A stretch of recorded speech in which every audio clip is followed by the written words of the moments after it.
গ্রন্থ আল কোরআনুল কারীম 3 নম্বর সূরা আলী ইমরান 185 নম্বর আয়াতে আল্লাহ রাব্বুল আলামিন বলেছেন কুল্লু নাফসিন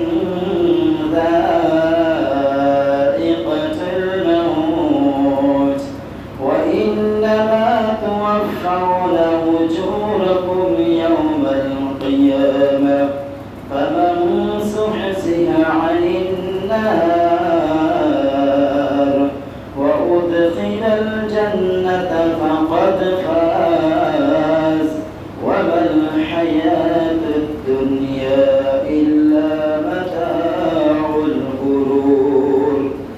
আল্লাহ রাব্বুল আলামিন বলেন কুল্লু নাফসিন যায়িকাতুল মাউত, প্রত্যেকটা প্রাণী মৃত্যুর স্বাদ আস্বাদন করবে, প্রত্যেকটা প্রাণী মারা যাবে।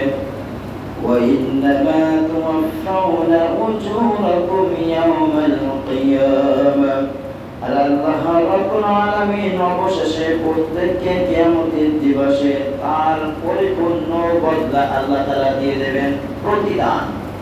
আমরা যা কিছু দুনিয়ায় বসে করি না কেন, সেই প্রতিদানগুলো আল্লাহ রাব্বুল আলামিন আমাদের সামনে পেশ করবেন। আমরা কি করেছি তার বিনিময় আল্লাহ রাব্বুল আলামিন আমাদের সবাইকে দিয়ে দেবেন। অতএব মৃত্যু নিশ্চিত কখন হবে সেটা নিশ্চিত নয়, এই জন্য আমরা মৃত্যুর জন্য প্রস্তুতি হতে হবে। আয়াতের শেষের দিকে আল্লাহ রাব্বুল আলামিন বলেছেন ফামান সুহসিহা আনিন নার ওয়া উদখিলাল জান্নাতা ফাকাদ ফাজ। কিয়ামতের ময়দানে ওই ব্যক্তি সবথেকে ভাগ্যবান যে ব্যক্তিকে আল্লাহ রাব্বুল আলামিন ফামান সুহসিহা আনিন নার, জাহান্নাম থেকে মুক্তি দিয়ে ওয়া উদখিলাল জান্নাতা ফাকাদ ফাজ, যাকে আল্লাহ রাব্বুল আলামিন জাহান্নাম থেকে মুক্তি দিয়ে জান্নাতে দাখিল করাবেন, ওই ব্যক্তি সবথেকে ভাগ্যবান। ওয়া মাল হায়াতুদ দুনিয়া ইল্লা মাতাউল গুরুর। দুনিয়াটা ছলময়, দুনিয়াটা মিছের দুনিয়া। এই দুনিয়াটা আসলে আমাদের কিছু আসে যায় না। আমরা যখন দুনিয়ায় থাকি, দুনিয়ার মোহে পড়ে, দুনিয়ার লোভে পড়ে আমরা বিভিন্ন রকমের পাপ কাজে জর্জরিত হয়ে আল্লাহ রাব্বুল আলামিনের গোলামি থেকে আমরা ফিরে থাকি। এই জন্য আল্লাহ রাব্বুল আলামিন বলেন দুনিয়াটা হলো মরিচিকা, দুনিয়াটা হলো ধোঁকা, আর কিছু নয়। আমরা দুনিয়ার পিছে যত দৌড়াবো, দুনিয়া আমাদের থেকে আরো অগ্রসর অনেক দূরে চলে যাবে। যদি আমরা রবকে পেতে চাই, রবকে যদি আমরা সন্তুষ্ট করতে পারি, রবকে যদি আমরা এক ইলাহা বলে স্বীকার করে মেনে নিতে পারি, তার আইন অনুযায়ী আমরা চলতে পারি, তাহলে আল্লাহ রাব্বুল আলামিন সমস্ত মাখলুককে আমাদের পিছনে দিয়ে দেবে, দুনিয়া আমাদের পিছনে দৌড়াবে।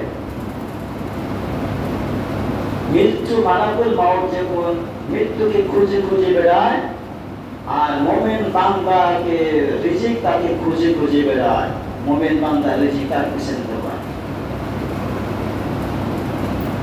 জান্নাত, এই জান্নাতটা আল্লাহ রাব্বুল আলামিন কত মূল্যবান জায়গা, কত বড় গুরুত্বপূর্ণ বিষয়। এই বিষয়টা নবী করিম সাল্লাল্লাহু আলাইহি ওয়াসাল্লাম একটা কথা বলেছেন তিরমিজি শরীফের 3013 নম্বর হাদিস। তিরমিজি শরীফের 3013 নম্বর হাদিস। عن أبي هريرة رضي الله تعالى عنه قال إن موضع صوت في الجنة لخير من الدنيا وما فيها قرأوا إن شئتم। হযরত আবু হুরায়রা রাদিয়াল্লাহু তাআলা আনহু হাদিসটি বর্ণনা করেন, নবী করিম সাল্লাল্লাহু আলাইহি ওয়াসাল্লাম বলেছেন একটি চাবুক রাখার জায়গা সমপরিমাণ জান্নাতের জায়গা। যতটুকু মূল্য সমস্ত সমগ্র পৃথিবীতে যা কিছু আছে তার থেকে মূল্যবান, তার থেকে মূল্যবান একটা চাবুক কতটুকু জায়গা, সেই চাবুকের জায়গা রাখার যে জায়গাটা, সেই জায়গাটার যে মূল্য জান্নাতের, সেই জায়গাটা পৃথিবীতে যা কিছু আছে তার ভিতরে যা কিছু আছে মূল্যবান জিনিস, তার থেকেও এই মূল্যবান জায়গাটার দাম। জান্নাতের জায়গাটার দাম কি? সমস্ত পৃথিবীতে যা কিছু আছে তার থেকে মহামূল্যবান জায়গা ওইটা। তাহলে আল্লাহ রাব্বুল আলামিন আপনাকে আমাকে এমন একটা জান্নাত দেবে, আরদুহাস সামাওয়াতু ওয়াল আরদ